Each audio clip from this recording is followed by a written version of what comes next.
Hi, my name is Erica Mitchell, and this is Module 1. Just some brief demographics of myself. I'm 28 years old. I am a kindergarten teacher in Charlevoix, Michigan.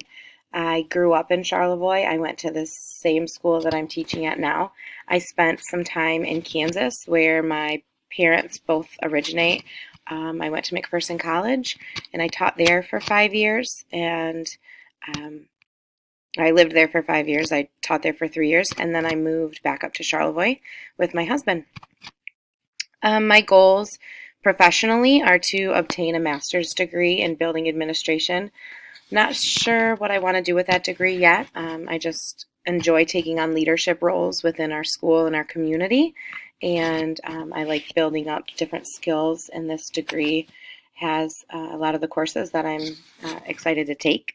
I want to have a larger impact on education beyond the classroom at some point, but right now I love being in the classroom with my kindergartners. My school district uses lots of different data and assessments. When I first moved to Charlevoix, I found it difficult because it was kind of a modge podge of different assessments. Everybody picked and chose what worked best for them, and that makes it hard to analyze. I've really tried to encourage at least grade level teaching partners to get on the same assessment and make sure that they are all doing the same assessment so that it's easier to then track and analyze that data. We use NWEA state assessments. We use a lot of phonics assessments in our classrooms, like running records for reading and different assessments there. When we take those letter name, letter sound assessments, rhyme assessments, we do bi-monthly reading meetings with our reading coach, and then we group our students based on what skills that we think they need to focus on. We also have twice a year we have our data and our IRIP meetings based on those NWEA records and our running data, or excuse me, our reading data. That helps our district reading coach and instructional coach um, develop our goals district-wide, the areas we're lacking, where we need to have improved curriculum. It also helps us develop individual student goals and their IRIPs, which are individual reading intervention plans.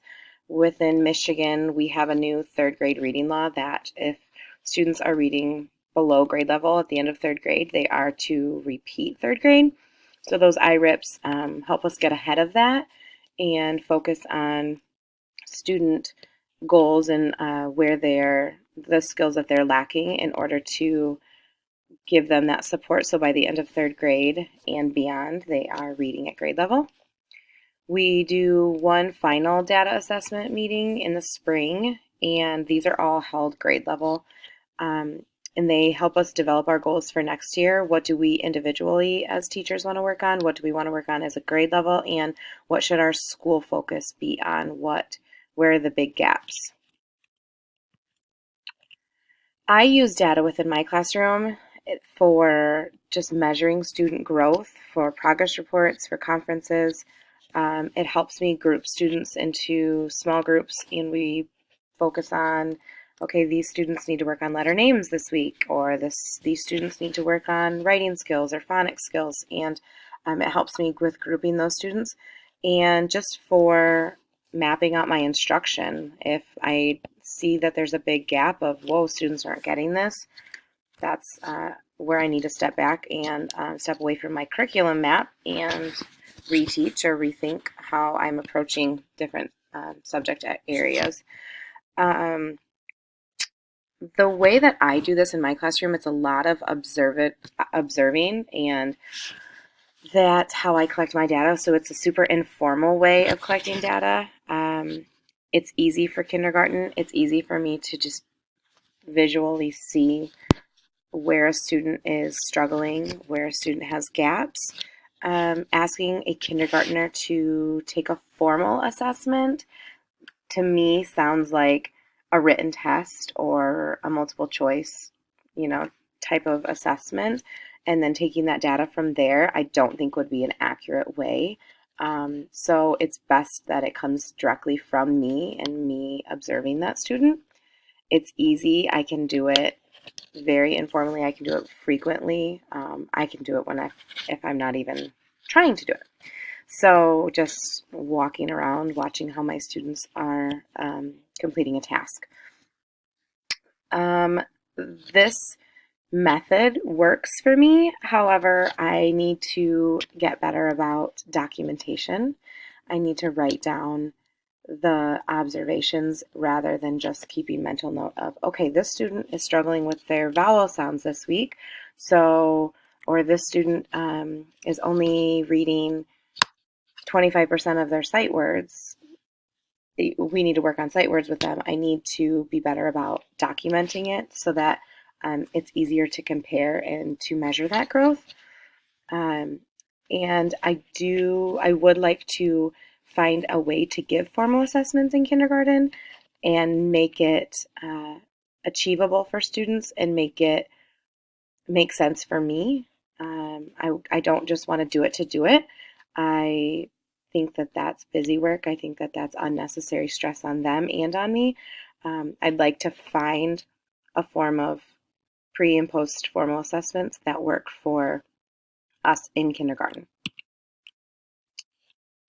So because these are the areas I want to improve on, here's like a plan that I have. I'm going to formally document my observational data for every student at least once a week. So just keeping a clipboard and jotting down for each one of my students, hey, this student needs to work on their B and D reversals.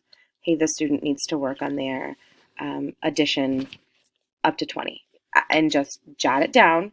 And then at the end of the week, I can take all that data and I can then analyze it and group together the students that are all working on the same area, or that, hey, this went really well this week. This didn't go so well this week. I need to go back and reteach it next week. Again, I'd like to find a form of formal and informal assessment. So hopefully throughout this course might shed some light or give me some resources to who I should reach out to on kindergarten formal and informal assessments, and using that data to set goals and set individual student needs, and try and meet those needs. And then I will be better about adjusting my curriculum map based on what works, what doesn't work. I think that will help things flow easier instead of just following what I've always taught, following the map of, okay, next is addition. Well, if they're not quite ready for addition, then I need to pump the brakes. I need to hold back and do what's best for them. And I like to think I'm really good about that, but I also know that I have standards that I need to teach, and I have different deadlines that I need to meet throughout the school year. And that is a lot of pressure.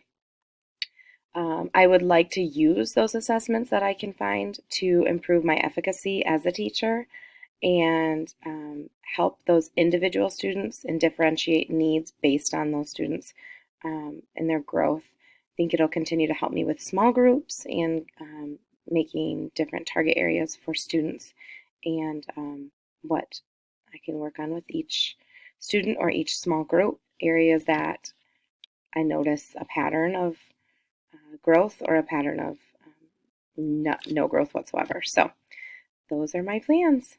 Thanks for watching.